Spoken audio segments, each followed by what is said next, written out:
سو جب تک ہم اپنا ہاؤس اینڈ آرڈر جو ہے وہ نہیں رکھتے، ہم کشمیر یونیورسٹی پڑھنے گیا اپنے باپ دادا کی یونیورسٹی میں نے تحقیق بھی کی اس سبجیکٹ پہ، انٹرنیشنل ریلیشنز کے، کشمیر کے حوالے سے پڑھا بھی، دیکھا بھی، سنا بھی. اور مجھے ایک بات جو خاص طور پہ میں اس آخری حصے میں بات آپ سے جو کرنا چاہ رہا ہوں، میں نے کہا کہ پاکستان کا جو المیہ ہے، میں نے یہ ساری اپنی ایکسپیرینسز میں اور جو تعلیمات ہیں جو میں نے ذاتی طور پہ سمجھا اور سیکھا، وہ یہ ہے کہ ایک ملک اپنے آپ کو اگر کوئی بین الاقوامی معاملہ ہے اور بین الاقوامی سطح ہے اور اس کے اوپر اگر مستقل اس نے آپ کو ایک مضبوط ملک کے طور پر، ایک باوقار ملک کے طور پر، ایک ایسا ملک جس کی بات لوگ سنتے ہیں، جس کی بات لوگ مانتے ہیں، اگر اس کے طور پر اپنے آپ کو اپنا لوہا منوانا ہے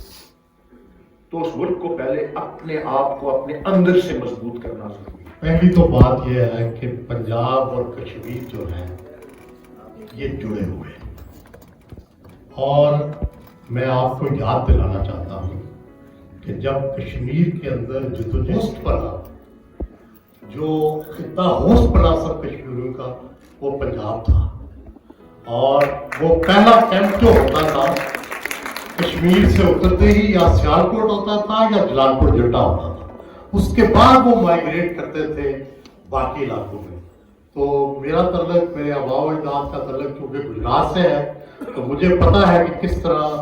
جب لوگ آتے تھے، لٹے پٹے آتے تھے، مشکل میں آتے تھے، اور پھر آہستہ آہستہ کس طرح وہ ایڈجسٹ ہوتے تھے، اور پھر کس طرح اپنے اپنے پسندیدہ شہروں میں جاتے تھے اور وہاں محنت مزدوری کر کے اپنا جو پیٹ ہے وہ پاتے تھے.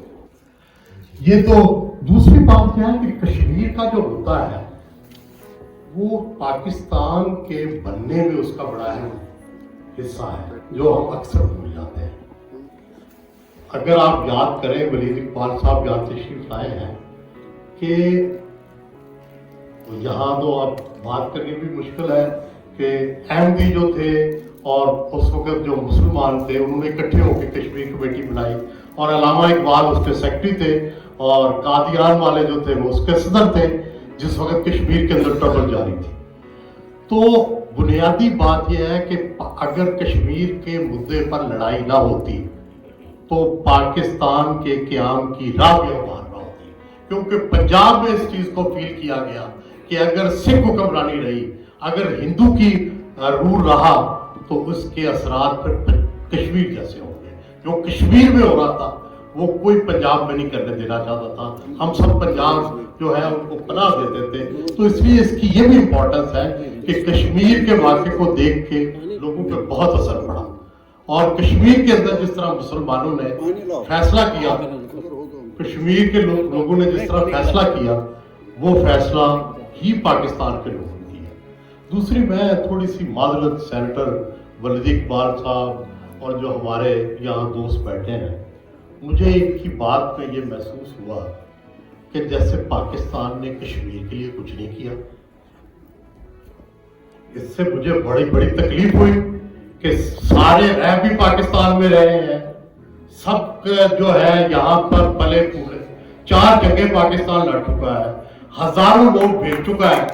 وہاں سے پاکستانی پنجابی جا کے لڑتے رہے ہیں. تو کم از کم ایک اجتماعی، باقی کون سا ہم جو ہے وہ امریکہ بن گئے ہیں، باقی کون سا ہم نے جو ہے ترقی کر لی ہے. اس نے جا کے اخنور جو تھا اس پہ قبضہ کر لیا تھا، وہ پاکستان کی فوج تھی، پاکستانی تھے، اس کو بھی اپریشیٹ کریں. اگر نہیں جیت سکے تو وہ 6 گولا کے بڑا ملک ہے، تو کبھی آپ جیتتے ہیں کبھی ہارتے ہیں.